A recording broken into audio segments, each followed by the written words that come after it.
Hi everyone, welcome to the Best of Cat series, Algebra. Let's have a look at the next question. This is a question from inequalities. We want to find the smallest integer n such that n cube minus 11n square plus 32n minus 28 is greater than 0 is what? And the most important part, now it's a theta question. Because it's a theta question, I don't have a choice of applying options or whatever. In an exam scenario, if you haven't reached this question or you don't have enough time left to solve this question, since they are asked for smallest integer, just go ahead with a random number 1, 2, something and mark it and come out. But let's try to see how would you solve it. So now a cubic equation, what I would do if I was solving this, I would first consider on this. The product of all three roots has to be negative 28. The product of all three roots has to be negative 28. So let's just go through this concept. Suppose the roots are alpha, beta and gamma. What is the rule we have?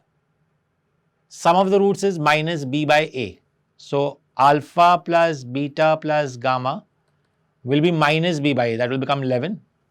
Taking 2 at a time, that is alpha beta plus alpha gamma plus beta gamma will be c upon a, that will be 32 upon 1, and alpha into beta into gamma will be 28, will be minus d upon a.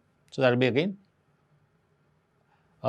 28, not minus 28. I had said minus 28 earlier, it will be 28. Now I would start working from here. Let's break up 28. The factors of 28 is 2 14s are, 2 7s are and 7 1s are. So 1, 2, 2 and 7 are the factors. I need to reach a total of 11. So 7, lot of people would have made the mistake and taken it 7 4 1. 7 4 1 is not that. It will be 7 2 2. 7 plus 2 plus 2 is 11. Let's just check whether it satisfies this condition. 7 to the 14. Again 14. Plus 2 to the 4. Yes, it satisfies 32 a condition also. So you don't have to waste any time solving that. So you've already got the factors. You've got the factors are 2 to 7, which means before that we get, if you just put this on the number line, what is it? The equation is factorized as n minus 2 the whole square into n minus 7 has to be greater than 0. Now very importantly, whenever there is a square, what happens? Pay attention. This square is always positive. So on the number line only 7 will go. The 2 will not even come.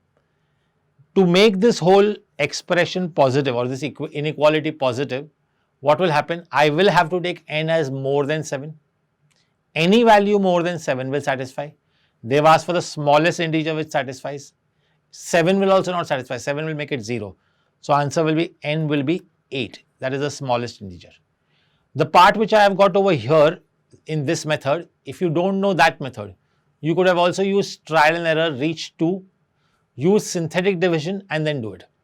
Let's use that approach also just to understand synthetic division. This method I am now teaching you is just to understand synthetic division. So how would I go about it? I would take this n cube minus 11n square plus 32n minus 28 first as an expression. So try putting n as 1. N as 1 will not satisfy. 1 minus 11 is minus 10 plus 32. 32 minus 10 is 22. 22 minus 28 is not 0. Then put n as minus 1. You will see it is not satisfying. Put n as 2. 8 minus 44 plus 64 minus 28. 44 and 28 gives me 72 and 64 and 8 also 72. So this gives me 0. So n minus 2 is a factor. How do you do synthetic division? 1 minus 11, 32 minus 28. Put 2 over here. 1 comes down as it is. 1 2s are is 2. Negative 9 2s are negative 18. 32 minus 18 is 14. 14 2s is 28, we get a 0. So the other factor becomes n square minus 9n plus 14, which can be further factorized easily, splitting a middle term as n minus 2 and n minus 7, which help me factorize the whole thing as n minus 2 the whole square into n minus 7 greater than 0. Then the remaining approach was the same what we used in the previous method. So basically reaching the factorized part, whether in this method or any other format, the earlier method, both of them were good. You can use whatever you're comfortable with. I hope people who don't know synthetic division after this start using it, because it's a much easier approach than long division.